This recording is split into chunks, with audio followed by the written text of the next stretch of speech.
Hello everybody, this is Digraj Singh Rajput. Welcome to Magnet brains.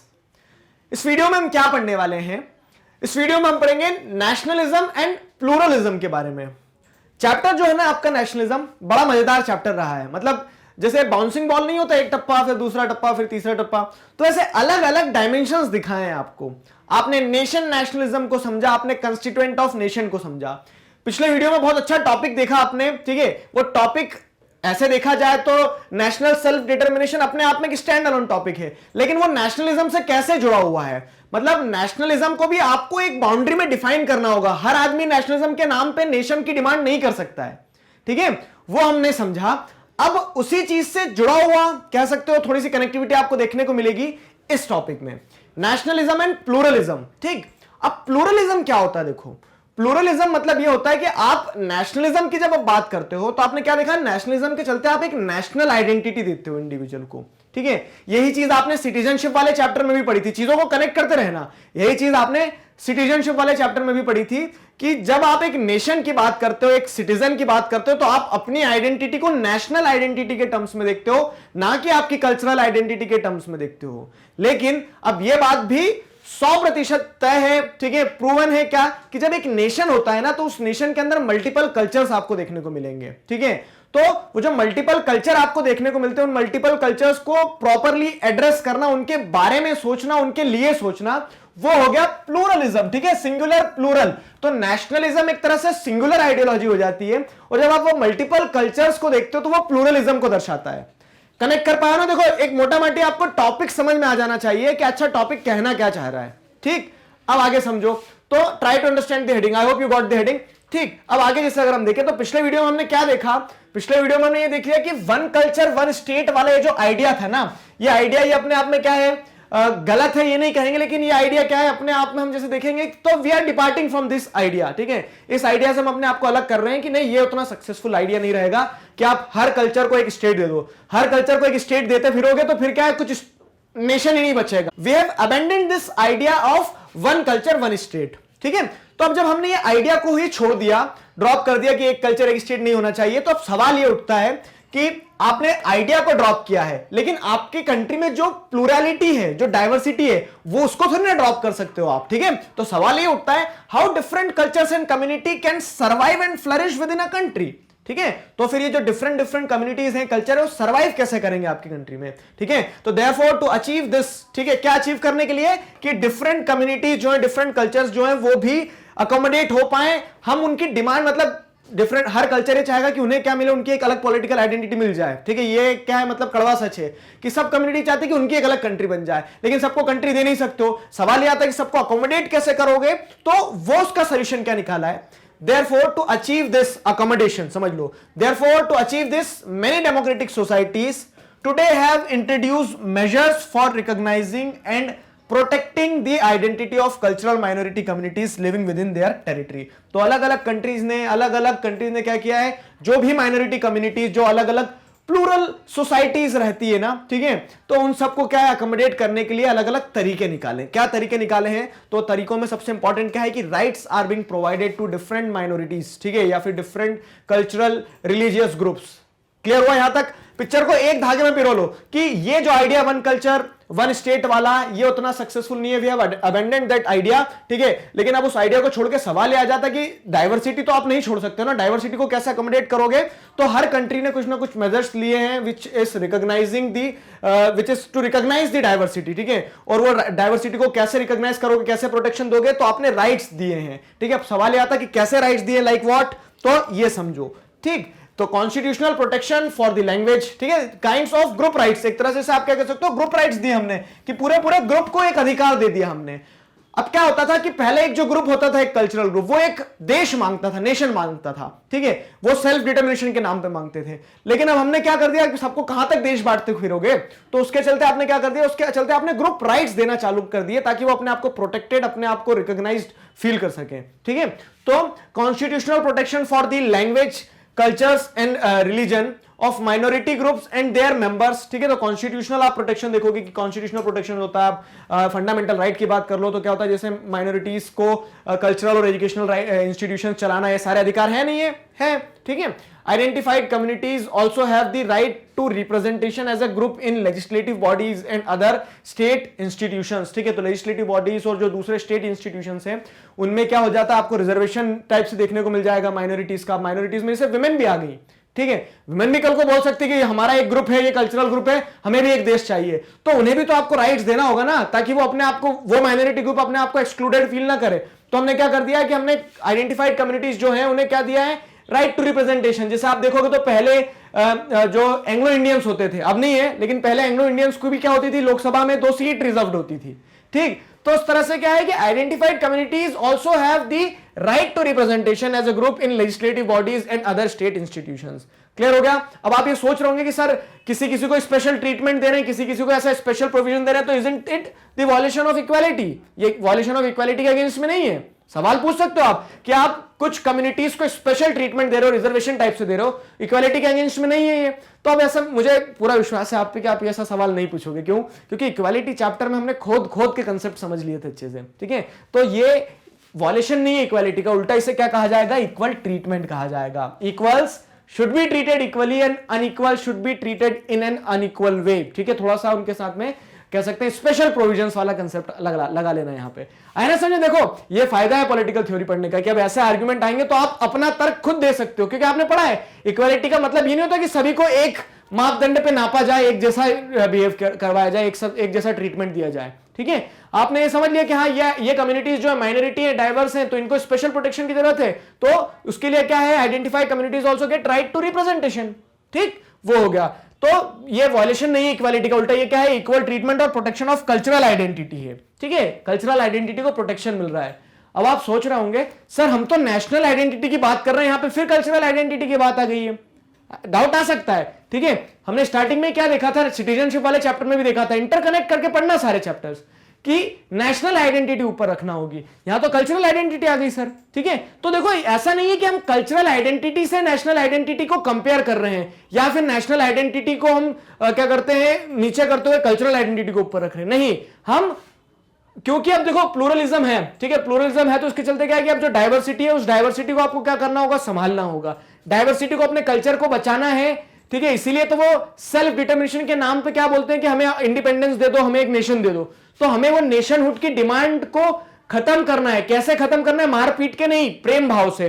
तो this means that the national identity has to be defined in an inclusive manner. आप जब क्या करते हो, equal treatment देते हो, प्रोटेक्शन देते हो कल्चरल आइडेंटिटी का, इसका मतलब ये नहीं कि आप नेशनल आइडेंटिटी के ऊपर कल्चरल आइडेंटिटी को कंसीडर कर रहे हो.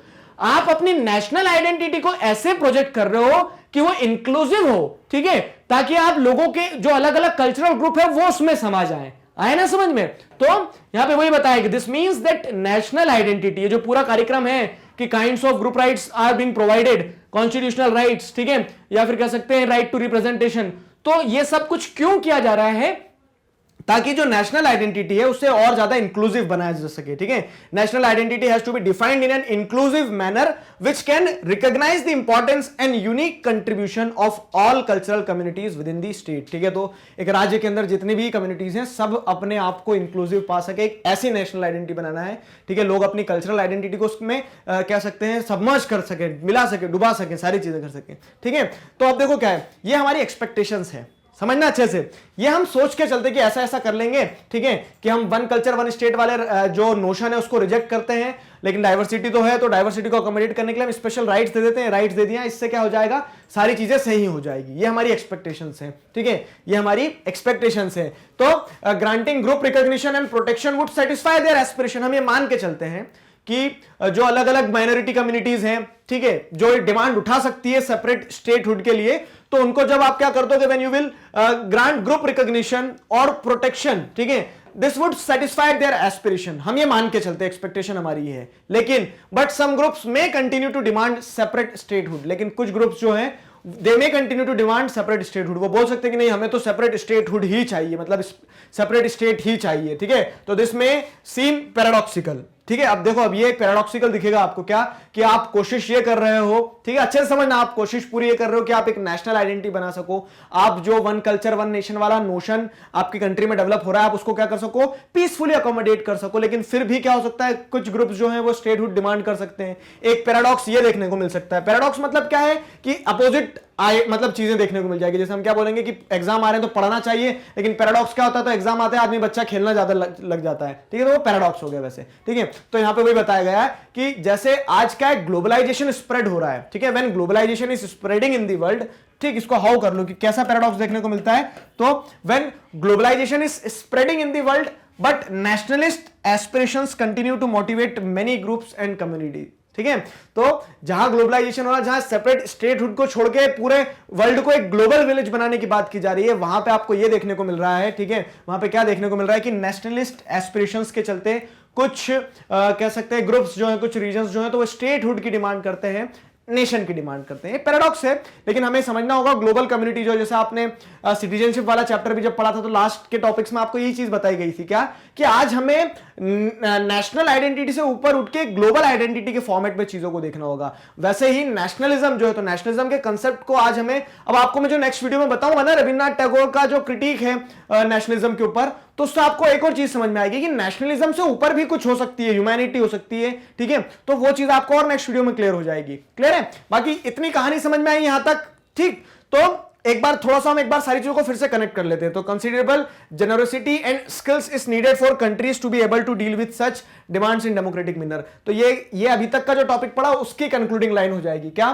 कि आपने जैसे समझा कि ये वाला जो वन कल्चर वन स्टेट का आइडिया, उसको रिजेक्ट करते हैं हम, ठीक है, और राइट्स प्रोवाइड करते हैं। कैसे डाइवर्सिटी को अकोमोडेट करोगे, जब अगर आप उन्हें सेपरेट नेशन नहीं दोगे तो हम राइट्स प्रोवाइड करते हैं, और ये इक्वालिटी का वायलेशन नहीं होता है। लेकिन अगर आगे देखोगे आप, ठीक है, तो ये इक्वालिटी का वायलेशन ना होते हुए क्या होता है, एक तरह से ये और अकोमोडेटिव बनाने का प्रयास किया जाता है। हम एक्सपेक्ट करते हैं कि जो डिमांड है वो खत्म हो जाएगी, लेकिन फिर भी, ठीक है, वर्चुअली जैसे पहले भी बताया था मैंने आपको कि सेल्फ डिटर्मिनेशन के नाम पे डिमांड जो है वो हर जगह उठती है। तो ग्लोबलाइजेशन हो रहा है, लेकिन उसके बावजूद भी जो नेशनलिस्ट एस्पिरेशन जो है, तो they continue to motivate many groups and communities to have a separate state और नेशन, ठीक है। अब समस्याएं तो रहेगी, जीवन में हर जगह समस्या रहेगी, ठीक है। तो सॉल्यूशन क्या हो सकता है कि नेशंस जो हैं वो बहुत कंसीडरेबल जेनरोसिटी और स्किल के साथ में क्या करें, काम करें, ताकि क्या करें, ताकि ये जो डिफरेंसेस हैं उनसे वो बहुत कह सकते हैं कि टेक्टफुली डील कर सकें। क्लियर हुआ?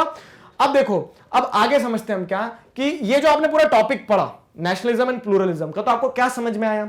सर एक चीज समझ में आई है बस, कि हम जो वन कल्चर वन स्टेट वाला आइडिया है उसको इग्नोर कर देते हैं, ठीक है। उसके अलावा भी प्लूरलिज्म का कंसेप्ट यही बोलता है ना कि आपको नेशनलिज्म के साथ में नेशन को संभालना है, और उस नेशन में जो डाइवर्सिटी है उसे भी ड्यू कंसिडरेशन देना है, वो प्लूरलिज्म का पार्ट हो गया, ठीक है। अब अगर इसको कंक्लूड करें हम, तो राइट टू सेल्फ डिटर्मिनेशन के नाम पे ही सारे बवाल हो रहा है, और ठीक है, राइट टू, लेकिन आज इसका नोशन बदल भी गया है, कैसे अभी यहां बताऊंगा मैं, ठीक है।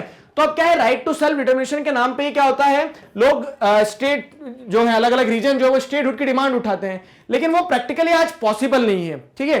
क्यों? क्योंकि it is not possible to grant independent statehood to every group. हर ग्रुप को आप स्टेटहुड नहीं दे सकते हो, ठीक है। हम प्लूरलिस्टिक सोसाइटी को समझ रहे हैं कि अब इंडिया ही है, तो इंडिया में कितने ही कल्चर होंगे, कितने ही रिलीजन होंगे, कितने ही लैंग्वेज होंगे, सारी चीजें होंगी, लेकिन सबको हम एक स्टेट यानी सबको एक कंट्री नहीं बना सकते, सबको एक इंडिपेंडेंट नेशनहुड का दर्जा नहीं दे सकते। एट द मोस्ट हम क्या कर सकते हैं, अगर आप जैसे देखोगे तो हमने लिंग्विस्टिक बेसिस पे स्टेट्स बना दिए हमारे, ठीक है। तो वो क्या है, वो हमारी अप्रोच दिखाती है कि हाँ, नेशनलिज्म के अंदर प्लूरलिस्टिक अप्रोच, मतलब प्लूरलिस्टिक आइडियाज जो हैं, प्लूरलिज्म जो है उसे अकोमोडेट किया जा सकता है, सेपरेट डिमांड्स को अकोमोडेट किया जा सकता है। लेकिन आप सोचो कि सबको एक एक अलग नेशन ही बना दे, तो वो प्रैक्टिकली पॉसिबल नहीं है। It might lead to the formation of number of states, ठीक है, too small to be economically and politically viable. और क्या होगा अगर आप ऐसे right to national self determination के नाम पे स्टेट बनाते भी चलोगे ना, तो उससे बहुत छोटे छोटे स्टेट बन जाएंगे। तो आपने क्या, स्टेट बन जाएंगे इन द सेंस कंट्री बन जाएंगे। यहां पे स्टेट जब बोल रहा हूं तो उसको कंट्री से समझ के चलना, ठीक है, सेकंड टियर ऑफ गवर्नमेंट मत मान के चलना, ठीक है। तो अब क्या होगा कि आप अगर बना भी दोगे ना, तो बहुत छोटे छोटे स्टेट बन जाएंगे जो कि पॉलिटिकली और इकोनॉमिकली वाइबल नहीं होंगे। जैसे गोवा है, ठीक है, अब गोवा बोल सकता है क्या, गोवा वाले ऑफेंड मत होना, ठीक है। अब गोवा क्या बोल सकता है कि मतलब हमारा क्या होना चाहिए, हमारा कल्चर अलग है, पोर्टुगीज कल्चर है, तो राइट टू सेल्फ डिटर्मिनेशन के, नेशनल सेल्फ डिटर्मिनेशन के नाम पे हमें एक अलग नेशन बना दो। अरे भैया, नेशन तो बना दोगे, लेकिन आप पॉलिटिकली और इकोनॉमिकली उतने वाइबल नहीं हो ना कि आप एक नेशन की तरह इंटरनेशनली अपने आप को रिप्रेजेंट कर पाओ, ठीक। तो उसके चलते क्या है, उसके चलते आप प्रैक्टिकली पॉसिबल नहीं कि सबको नेशनहुड देते चले जाओ, ठीक है। It could multiply the problem of minorities, और उसके चलते क्या होता है कि फिर माइनॉरिटीज की प्रॉब्लम और मल्टीप्लाई हो जाएगी। जैसे अलग अलग स्टेट बना दोगे, अलग अलग नेशंस बना दोगे, बहुत सारी माइनॉरिटी की, छोटे छोटे देश सब माइनॉरिटीज में, ठीक है। और फिर वही बताया मैंने कि कोई भी, जो मैंने आपको पिछले वीडियो में बताया था, कोई भी नेशन एग्जैक्ट एक एथनिक कंपोजिशन का बन ही नहीं सकता है। तो उसमें जो दूसरा एथनिक कंपोजिशन रह जाएगा तो वो माइनॉरिटी में, फिर वो कल को क्या होने लगेगा, सेल्फ डिटर्मिनेशन की डिमांड उठाने लगेगा, तो सब डिवीजन होते ही चले जाएगा, ठीक है। तो इसके चलते जो राइट टू सेल्फ डिटर्मिनेशन है ना, therefore the right has now been reinterpreted. तो अब इस राइट को सिर्फ नेशन की डिमांड के हिसाब से नहीं देखा जाना चाहिए, इस राइट को रीइंटरप्रेट किया गया है, ठीक है। Therefore the right has now been reinterpreted to mean granting certain democratic rights for a nationality within a state, ठीक है। तो क्या कर देते हैं हम कि कुछ reinterpreted to mean granting certain specific rights. जैसे क्या होता है कि फॉर एग्जांपल हम जैसे लेते हैं नॉर्थ ईस्ट में क्या हो रहा है, डिमांड उठाई जैसे राइट टू सेल्फ डिटर्मिनेशन के नाम पे, तो राइट टू सेल्फ डिटर्मिनेशन के नाम पे उनकी डिमांड को ऐसे नहीं देखा जाएगा कि उन्हें एक देश ही बना दिया जाए, उन्हें कुछ एक्स्ट्रा राइट्स दे देंगे। जैसे हम देखेंगे स्पेशल प्रोविजंस होता है article 371 A B C D E F, तो उस हिसाब से क्या हो जाएगा, उन्हें कुछ एक्स्ट्रा प्रिविलेजेस दे दिए जाए। आया ना समझ में। तो the right has now been reinterpreted to mean granting certain democratic rights for a nationality within a state, ठीक है। तो उसी देश के अंदर नेशनलिटी के हिसाब से उन्हें कुछ स्पेसिफिक डेमोक्रेटिक राइट्स दे दिए जाए। आया समझ में, ठीक है। अब इसमें एक चीज और ध्यान रख लेना कंक्लूजन में, क्या कि आप जब ऐसा करते हो ना, तो इससे आपको एक चीज ये ध्यान रखना है कि आपको आइडेंटिटी जो है, ठीक है, अलग अलग आइडेंटिटीज। अब एक नेशन है, नेशन एक प्लूरलिस्टिक नेशन अगर है, तो उसमें अलग अलग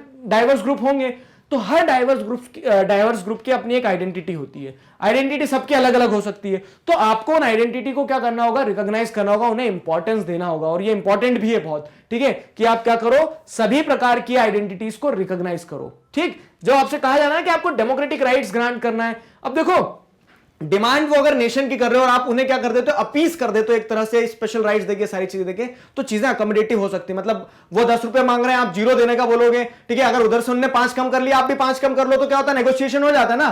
तो उस तरह से कि आप प्लूरलिस्टिक सोसाइटी है, और दिखती बात है एक डेमोक्रेटिक कंट्री में प्लूरलिस्टिक सोसाइटी होगी, लेकिन नेशनलिज्म के नाम पे ऐसा नहीं कि आप दूसरे ओपिनियंस को, दूसरे आइडेंटिटीज को क्रश डाउन कर दोगे, आपको उन्हें रिकॉग्नाइज करना होगा प्रॉपर तरीके से, ठीक है, ये इंपॉर्टेंट है। बस अब देखो रिकॉग्नाइज करना है तो यहां पे भी एक चीज का ध्यान देना होगा, we should be careful not to allow identity claims to lead division and violence in the society. अब जो रिकॉग्निशन आप दे भी रहे हो ना, जैसे अलग अलग डाइवर्स आइडेंटिटीज जो है, तो उन डाइवर्स आइडेंटिटी को, कल्चरल, लिंग्विस्टिक, रिलीजियस, कोई भी आइडेंटिटी हो सकती है, तो जब आप उनको रिकॉग्निशन दे रहे हो तो ये ध्यान देना कि आपका रिकॉग्निशन कहीं ऐसा ना हो जाए कि डिवीजन और वायलेंस क्रिएट कर दे सोसाइटी में, ठीक है। तो ये चीज भी एक इंपॉर्टेंट है कि वो रिकॉग्निशन ऐसा होना चाहिए कि जो हार्मोनियस हो, ठीक है, जो सोसाइटी में क्या किया जा सके, अकोमोडेट किया जा सके। आप कोई ऐसी आइडेंटिटी बना रहा अपनी कि हम एक टेररिस्ट ग्रुप की आइडेंटिटी दे दो, तो वो आप प्रैक्टिकली नहीं दे सकते हो ना, क्योंकि वो क्या है, वो कंट्री के लिए नुकसानदायक होगी, ठीक, वो चीज थी यहां पे। तो ये हमने पढ़ा नेशनलिज्म एंड प्लूरलिज्म के बारे में। आशा करता हूं चीजें आपको यहां तक समझ में आई है, कनेक्ट कर पाए हो, क्लियर है। अब देखो इंपॉर्टेंट टॉपिक था ये, क्या क्या पढ़ा एक बार फिर से रिकॉल कर लो सारी चीजें। इसके बाद में हम एक और वीडियो लेक्चर में क्या करेंगे, रविन्द्रनाथ टैगोर का जो नेशनलिज्म के ऊपर क्रिटिक है, वो क्रिटिसाइज करते हैं नेशनलिज्म को, ठीक है। क्यों क्रिटिसाइज करते होंगे सोचो, नेक्स्ट वीडियो में बताऊंगा। तो उसके पहले हम क्या करते हैं, एक बार स्नैप रिकैप कर लेते हैं। तो हमने देखा कि नेशनलिज्म और प्लूरलिज्म में सिंपल सी चीज ये है कि आपकी सोसाइटी प्लूरलिस्टिक होती है, लेकिन उसका मतलब ये नहीं है कि आप नेशनलिज्म के नाम पे जो डाइवर्सिटी है, जो प्लूरलिटी है, उसको क्रश डाउन कर दो। उसके बारे में भी आपको सोचना होगा। आप हर कल्चर को एक स्टेटहुड नहीं दे सकते हो, लेकिन अकोमोडेट तो करना है, तो स्पेशल राइट्स वगैरह दिए जाए, ठीक है, कॉन्स्टिट्यूशनल प्रोविजंस होना चाहिए, जिससे क्या हो, जिससे हम देख सकते हैं कि अकोमोडेशन बेहतर तरह से देखने को मिल जाए, ठीक है। जब आप इस तरह से स्पेशल राइट्स दोगे तो this mean that the national identity has to be defined in an inclusive manner, एक इंक्लूसिव अप्रोच दिखेगी, ठीक है। हमारी एक्सपेक्टेशंस यही होगी कि उससे सारी जो डिमांड्स हैं सेल्फ डिटर्मिनेशन की वो खत्म हो जाए, लेकिन फिर भी डिमांड्स तो उठती रहेगी। बस आपको यह ध्यान रखना है कि आप क्या करें, कंसिडरेबल जेनरोसिटी और स्किल के साथ में इन डिमांड्स को अकोमोडेट करने का प्रयास करते रहे, ठीक है। और आज जो सेल्फ डिटर्मिनेशन की डिमांड है, तो उसको अब रीइंटरप्रेट करके हमें ऐसे देखना होगा कि ज्यादा से ज्यादा डेमोक्रेटिक राइट्स के फॉर्मेट में क्या किया जाए, चीजों को अकोमोडेट किया जाए, रिकॉग्निशन दी जाए आइडेंटिटीज को, और रिकॉग्निशन देते समय भी इस चीज का ध्यान रखा जाए कि वो आइडेंटिटीज ऐसी ना हो जो कंट्री को डिवाइड कर दे, वो कंट्री में वायलेंस क्रिएट करवा दे। वो बहुत हार्मोनियस वे में आइडेंटिटीज होना चाहिए, जो अकोमोडेट हो सके, जो सोसाइटी को इंक्लूसिव बना सके। So this was all about nationalism and pluralism. I hope you enjoyed it.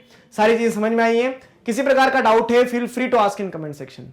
Magnet Brains पर क्लास 4th से क्लास 12 तक इसी तरह से सभी subjects, chapters, topics, subtopic, सब कुछ सिस्टमैटिक वे में वीडियो लेक्चर्स के फॉर्मेट में अवेलेबल हैं, जिन्हें आप बहुत आसानी से देख सकते हैं, पढ़ सकते हैं, घर बैठे अपना सिलेबस कंप्लीट कर सकते हैं। अपने जूनियर्स और सीनियर्स को जरूर बताइए मैग्नेट ब्रेन्स के बारे में। मिलते हैं नेक्स्ट वीडियो में अगले टॉपिक के साथ। Till then stay connected, keep learning. Thank you very much.